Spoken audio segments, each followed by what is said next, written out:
I think the opposition's very tough this year, actually. Apart from Toivonen in the Porsche and Demuth in the Quattro, you've got 5 Opels, all of which are capable of winning the rally, and I think the real battle at the end of the day is going to be between one of those Opels. You'd never believe that the 1984 Rothmans Circuit of Ireland has 600 competitive miles in store. Such are the tremendous speeds being attained on the first special stages.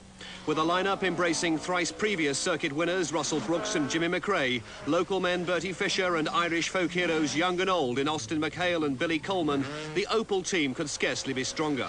But there's tough competition assured from German rally champion Harold Demuth in his Audi Quattro. In Group A, the young Finn Juha Kankkunen is driving Toyota's splendid little Corolla GT.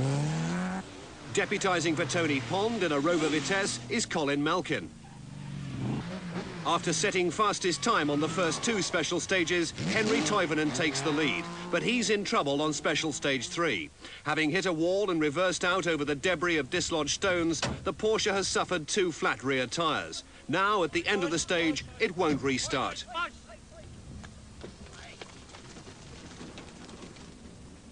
With these misfortunes costing him 6 minutes, the lead is lost to McRae's Opel. And despite the setback to the GM team caused by Brooks's early demise with prop shaft failure only 2 miles into the first stage, Opels are first and second, with McRae followed by Billy Coleman. Then suddenly disaster overtakes the leader, McRae. As he arrives at the service point, the damage looks serious.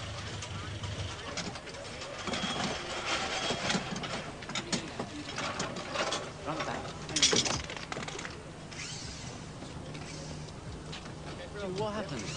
Well, there was gravel on the top of a brow on a right-hander, obviously from the previous cars, and we came to it, and just the car went completely sideways into a field, out the field, out the gate, and back up the road. Repairs are carried out, and McRae's car still bears some savage scars, but seems mechanically sound. And most importantly, the Scotsman has hung on to his lead. By the standards of some of the favourites, Ulsterman Bertie Fisher in second place is having a comparatively uneventful first day. And in third place, going well despite a sick engine, is Harold Demuth in his Audi Quattro. Twice winner of this great sporting event and Ireland's most popular rally star, Billy Coleman is now 4th, pacing himself carefully. While Toivonen's charging back into contention with some remarkable stage times in the 300 horsepower Porsche. After clipping a rock, spinning into a bank and damaging the Toyota on the first stage, Kankkunen is also fighting back hard. Towards the end of the first leg, and already this great event has its third and most popular leader, local man Bertie Fisher, driving a neat and intelligent rally in his Shell Gold car. Through the village of Glenoe, he leads the field back to Belfast. Despite an off-tune Quattro, Demuth's fine efforts have resulted in second place, only 19 seconds behind Fisher. And in third, but only 11 seconds down, Billy Coleman is perfectly placed to exploit the misfortunes that this long rally always brings. With that familiar barking exhaust note bouncing and reverberating off the cottages, Toivonen is back to 5th, only 2 minutes 6 seconds behind the leader. And after losing 2 minutes with a puncture, Austin McHale's Opel is in 7th place.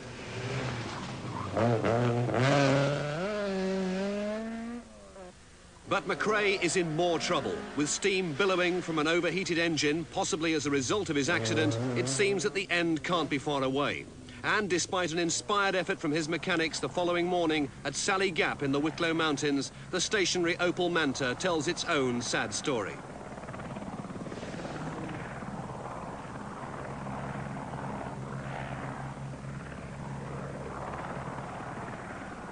Onward towards the remote south of Ireland, Bertie Fisher leads.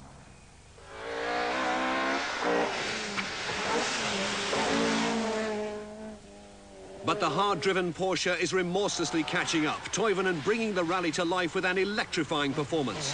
With his earlier engine problems resolved, Demuth is now suffering with power steering failure. Grappling with a four-wheel drive Audi Quattro on racing tyres in such conditions is hard work, and Toivonen demotes him to 3rd place. Billy Coleman has lost 2 minutes with a puncture in Sally Gap, but still holds fourth.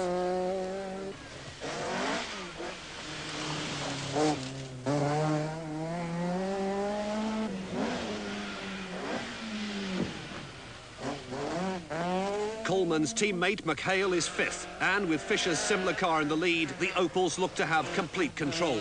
But as the cars approach Waterford, other crews are beginning to challenge. A fine drive from Ernest Kidney has pushed his Talbot Sunbeam up to sixth.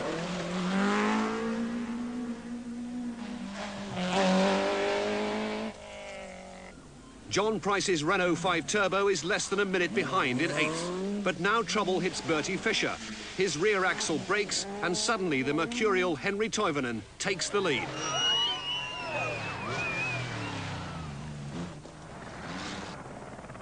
As they arrive at Waterford, basking in brilliant Easter sunshine, Henry Toivonen and the Rothmans Porsche are the toast of the town.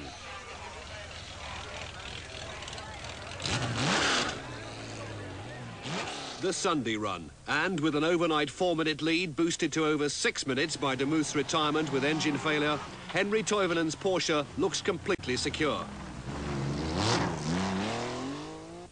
Almost 6.5 minutes behind in second place is Coleman, but proving marginally faster on Easter Day is Austin McHale, who's now only just over a minute behind in third place.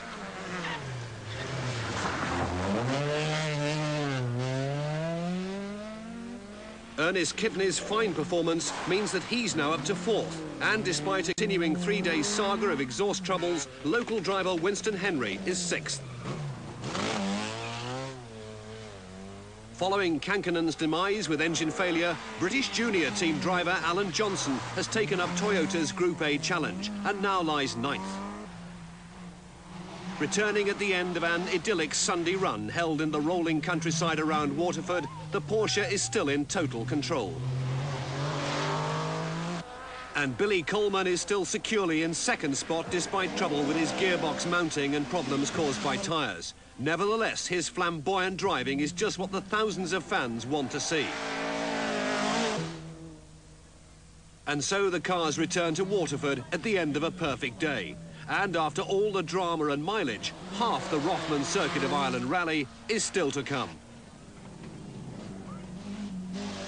It's going to be a particularly tough one for one driver. Henry Toivonen arrives for the restart on crutches after a go-kart accident on Sunday evening in Waterford. At one point, it appeared that he wouldn't be able to drive. But with his ankle and back strapped up, he decides to attempt the long journey back to Belfast. Stage out of Waterford, it's the car and not the driver that succumbs first.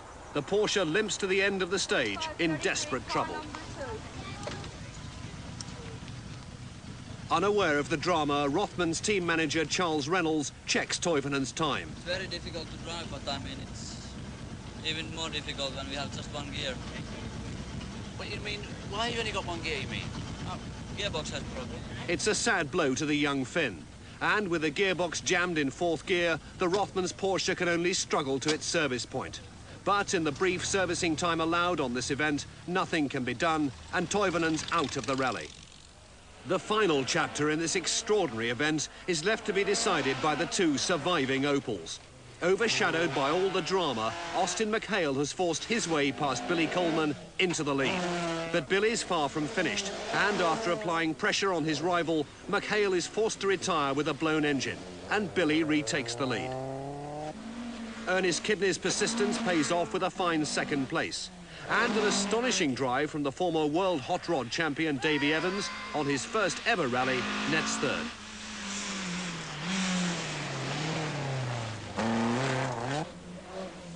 John Price finishes fourth, and Alan Johnson wraps up Group A for Toyota with fifth place overall.